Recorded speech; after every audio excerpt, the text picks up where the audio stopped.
6 grabitësit janë ndarë në 2 makina pasi dogjën 2 mjetet e vjedhura që përdorën në grabitje. Me 2,2 milion eurot me vete, kanë ndjekur 2 rrugë të ndryshme, njëra që të çon drejt rrugës Vorfushkruj dhe tjetra drejt një qendre tregtare pranë autostradës.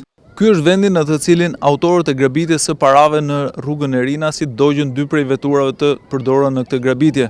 Më pas, një mjet tjetër i cili priste grabitësit pikërisht në këtë vend, është larguar në drejtim të Rinasit, ndërsa një mjet tjetër është larguar në drejtim të fshatit Bërzull, pranë urës së Limutit. Makinat janë parë nga disa dëshmitar okular të cilët kanë dhënë dëshmi në polici.